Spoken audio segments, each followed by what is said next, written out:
السلام علیکم، بسم اللہ الرحمن الرحیم۔ حضرت امیر معاویہ رضی اللہ تعالی عنہ نے جب اپنے آخری حج کا سفر کیا تو کہا جاتا ہے کہ آپ کے ساتھ 1000 کا لشکر تھا، جس میں سپاہیوں کے علاوہ ایک بڑی تعداد شامی لوگوں کی تھی جو آپ کے ابتدا میں حج کی سعادت حاصل کرنے کے لیے روانہ ہوئے تھے۔ اسی سفر کے دوران آپ کا آخری بار ہی مدینہ میں داخلہ ہوا اور آخری بار ہی ام المومنین حضرت عائشہ صدیقہ رضی اللہ تعالی عنہا سے ملاقات بھی ہوئی۔ ام المومنین حضرت عائشہ صدیقہ رضی اللہ تعالی عنہا سے حضرت امیر معاویہ رضی اللہ تعالی عنہ کی ملاقات کو لے کر بہت سی روایات ملتی ہیں۔ اس ملاقات کو اتنا اہم کیوں سمجھا جاتا ہے اور اس کے محرکات کیا تھے؟ کیونکہ یہ ایک اہم مسئلہ ہے اور اس سے متعلق مکمل آگاہی ہونا بے حد ضروری ہے۔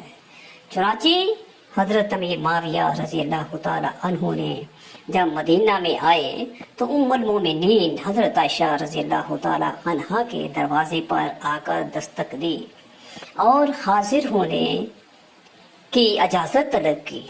آپ نے اجازت دے دی تو حضرت معاویہ رضی اللہ تعالی عنہ بھیڑ بھاڑ کر اکیلے اندر داخل ہو گئے۔ اس وقت حضرت عائشہ صدیقہ رضی اللہ تعالی عنہا کا آزاد کردہ غلام ذکوان ان کے پاس موجود تھا۔ حضرت معاویہ نے مدینہ پہنچ کر جو تقریر کی تھی وہ ام المومنین نے پہلے ہی سن لی تھی، جس کی وجہ سے آپ کا غصہ عروج پر تھا۔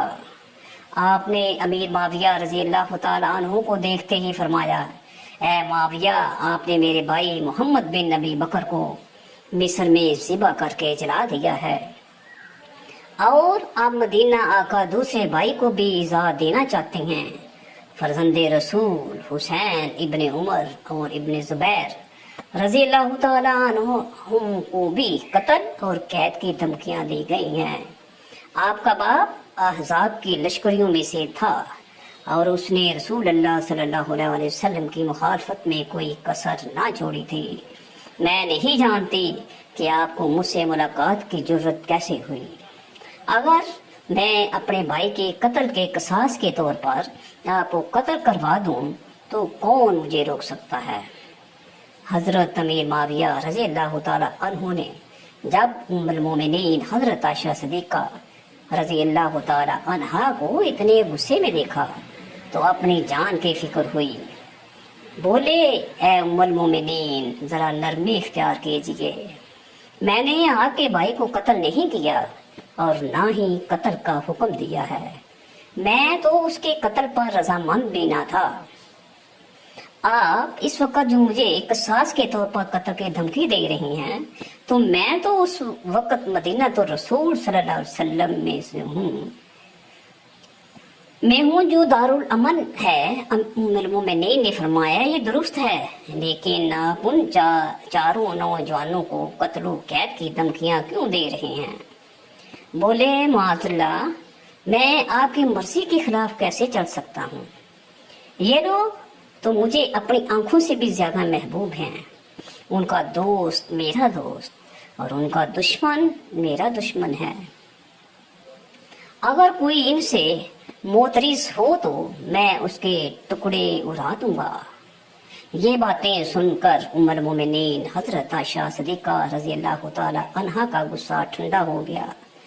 فرمایا، اے معاویہ، خدا کو حاضر ناظر کر کے جان لیں اور تنگ قبر اور اس دنیا کی رکت ڈریں اور کوئی بھی ایسا کام نہ کر بیٹھنا جس پر سوائے پچھتاوے کے کچھ حاصل نہ ہو۔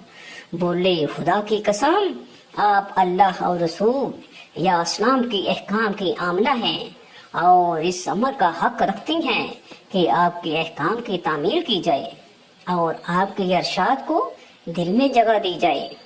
آپ خود ہی انصاف فرمائیے کہ اسلامی دنیا تو یزید کی خلافت پر بیعت کر رہی ہے